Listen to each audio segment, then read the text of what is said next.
Myself, Shafiqul Islam from the Historical Place Policy. Hello friends, how are you? I feel you are fit and fine today. আজকে আমি তোমাদের সঙ্গে share করতে চলেছি English grammar এর যে অংশ ন্যারেশন চেঞ্জ চলছে, সেই ন্যারেশন চেঞ্জের 2 নম্বর যে অংশটি, অর্থাৎ যেটিকে বলা হয় ইম্পারেটিভ সেন্টেন্স, আদেশসূচক বাক্য। ইম্পারেটিভ সেন্টেন্স নিয়ে আজকে আমি আলোচনা করব। তোমরা ভালো করে দেখো, তাহলে অবশ্যই ক্লিয়ার হয়ে যাবে।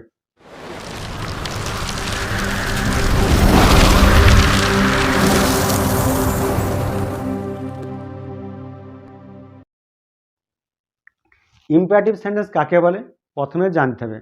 যদি বাক্যের অর্থ আদেশ, উপদেশ, অনুরোধ, নিষেধ করা বোঝায়, তাহলে সাধারণত ইম্পারেটিভ সেন্টেন্স বা আদেশসূচক বাক্য কিন্তু হয়। এবার জানতে হবে ইম্পারেটিভ সেন্টেন্স তৈরি করার নিয়মগুলি কি কি। ইম্পারেটিভ সেন্টেন্সের গঠন কি, গঠন কাঠামো অবশ্যই তোমরা দেখতে পাচ্ছ। গঠন 1 নম্বর, এই বাক্য মধ্যে সাধারণত টু যোগ হবে। তাহলে এই বাক্যের মধ্যে মাঝখানে কি যোগ হবে না, টু যোগ হবে। নাম্বার 2, রিপোর্টিং স্পিচে যে সেড বা টোল্ড থাকে, সেডের পরিবর্তে এখানে অর্থানুযায়ী order, advice, request, forward, command ইত্যাদি ব্যবহার হবে। তবে একটি কথা সবসময় মনে রাখবে, যখন ন্যারেশন চেঞ্জ করা হবে অর্ডারের পরিবর্তে অর্ডার্ড পাস্ট টেন্সে হবে, অ্যাডভাইস থেকে অ্যাডভাইসড হবে, রিকোয়েস্ট থেকে রিকোয়েস্টেড হবে, ফরওয়ার্ড থেকে ফরওয়ার্ড বা ফরওয়ার্ডে থাকবে, কমান্ড থেকে কমান্ডেড কিন্তু হবে। এগুলা কিন্তু মনে রাখতে হবে। 3 নম্বর, যদি বাক্য মধ্যে বা রিপোর্টের স্পিচে ডু নট থাকে, তাহলে কী হবে, ডু নট থাকলে সেটিকে নট টু করে নিতে হবে। তবে একটি কথা ভালো করে মনে রাখতে হবে যে ডু নটকে সবসময় নট টু করা যাবে না। যদি ফরবিড বা ফরবেড নিষেধ করা বোঝায়, সেক্ষেত্রে ডু নট থেকে নট টু না করে নটটি না লিখে শুধু টুটি যোগ হবে। কারণ নটটা যোগ করলে আবার কিন্তু অর্থটা চেঞ্জ আলাদা হয়ে যাবে, সেই জন্যে আমরা নটটাকে বাদ দিয়ে শুধুমাত্র টু ব্যবহার করব, তাহলে অর্থ কিন্তু ক্লিয়ার হয়ে যাবে। সাধারণত ইম্পারেটিভ সেন্টেন্স তৈরি করার জন্যে এই নিয়মগুলি কিন্তু মনে রাখতে হবে। এগুলো খুবই সাধারণ নিয়ম, কারণ আমি এখানে ব্যতিক্রম নিয়ে আলোচনা করছি না, কারণ পরবর্তী ভিডিওতে যখন আমি সেকেন্ড রাউন্ডে যাব তখন কিন্তু ব্যতিক্রম নিয়ে আলোচনা হবে, সেগুলো কিন্তু পরবর্তী বিষয়, সেগুলো নিয়ে মাথা ঘামানোর কোনো বিষয় নয়। প্রথমত তোমরা এই সিম্পল বিষয়টি কিন্তু জেনে নাও। এবার তাহলে তোমাদেরকে আমি কয়েকটি উদাহরণ দিচ্ছি, উদাহরণগুলো তোমরা দেখো, তাহলে তোমাদের অবশ্যই ইম্পারেটিভ সেন্টেন্স বুঝতে এবং প্র্যাকটিস করতে কিন্তু খুবই সুবিধা হবে। উদাহরণ নাম্বার 1, এক্সাম্পল।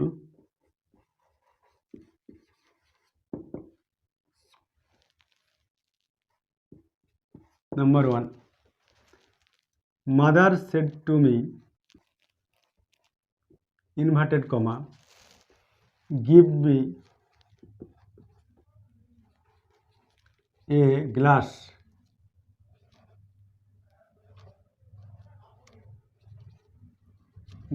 of water.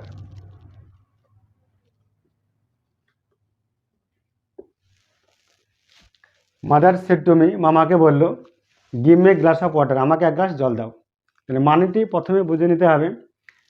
তাহলে ঘুরিয়ে বললে কী হবে, যদি ডাইরেক্ট থেকে ইনডাইরেক্ট স্পিচ করা হয়, মা আমাকে বলল যে তিনাকে এক গ্লাস জল দিতে বা তাকে এক গ্লাস জল দিতে, এটা কিন্তু অর্থটা চেঞ্জ করলে এরকম দাঁড়ায়। তাহলে সেটের পরিবর্তে এখানে আদেশ, উপদেশ, অনুরোধ, নিষেধের মধ্যে মাদার এখানে আদেশ করছে, অর্ডার থেকে অর্ডার্ড মি, মাঝখানে কি যোগ হবে না, টু যোগ হবে, টু গিভ মি মানে আমাকে, আমাকে বলতে মার কথা বলা হয়েছে, এখানে মা আমাকে, এটা কি হবে তিনাকে, তাহলে মি থেকে হবে এখানে হার, মেয়েদের ক্ষেত্রে হার হয়, ছেলেদের ক্ষেত্রে হিম হয়, কারণ এখানে জেন্ডার বা লিঙ্গান্তরের বিষয় চলে আসছে। সেখানে give her a glass of water, তাহলে মা আমাকে কি বললো, মা আমাকে আদেশ করলো যে তিনাকে এক গ্লাস জল দিতে। 2 নম্বর উদাহরণ নাম্বার 2, the man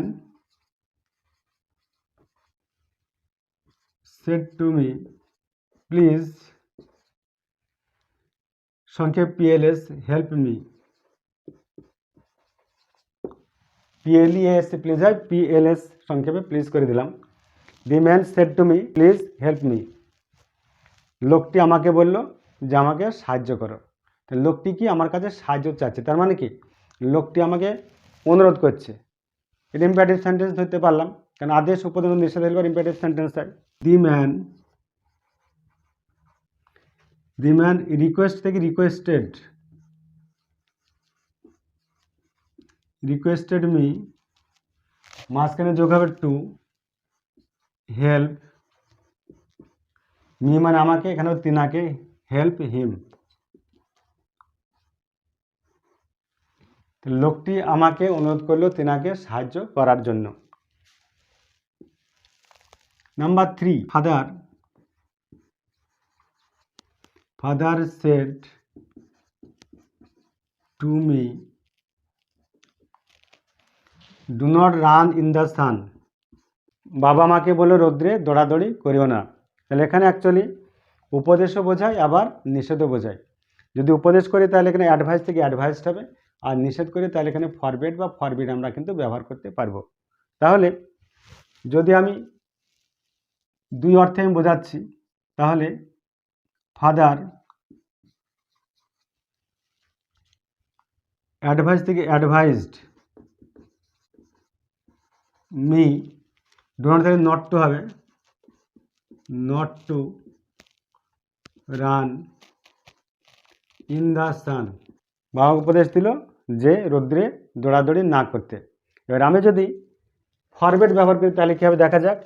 আগে আলোচনা করেছি, ফাদার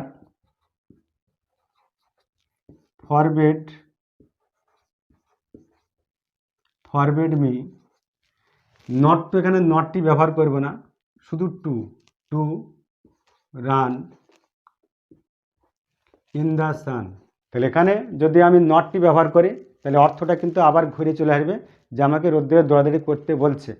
আর যদি নট ব্যবহার না করি টু দিই তাহলে রৌদ্রে দৌড়াদৌড়ি না করতে বাবা আমাকে নিষেধ করছে কিন্তু, ঠিক আছে, এটা বুঝে নিতে হবে। Number 4, the teacher said to the students don't noise in the class. তাহলে শিক্ষক মহাশয় ছাত্র ছাত্রীদেরকে বলল যে তোমরা ক্লাসে ঝগড়া করো না, হইচই করো না, চেঁচামেচি কলহ করো না। তাহলে এখানে কি আদেশ করছে কলহ না করতে, সেজন্য কী হবে, দি টিচার সেটের পরিবর্তে অর্ডার থেকে অর্ডার্ড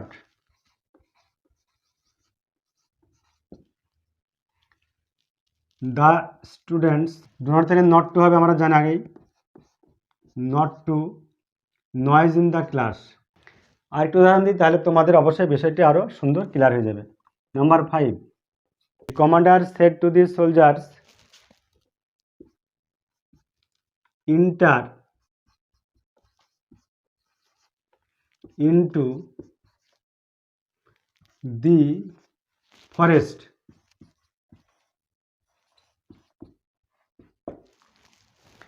কমান্ডার বা পুলিশ অফিসার বলল সৈন্যদেরকে যে তোমরা জঙ্গলের মধ্যে প্রবেশ করো। তাহলে এখানে আদেশ উপদেশ অনুরোধ নিষেধ, এখানে কিন্তু আদেশই করছে, যেহেতু কমান্ডার একটি উচ্চপদস্থ পুলিশ অফিসার, সেই জন্য তিনি কমান্ডার থেকে কমান্ড আদেশ করা, তাহলে কমান্ড থেকে কমান্ডেড, অর্ডার থেকে যখন অর্ডার হয়েছে তেমনি কমান্ড থেকে কমান্ডেড আমরা কিন্তু ব্যবহার করব। তাহলে কী হবে, the commander commanded the soldiers to enter into the forest.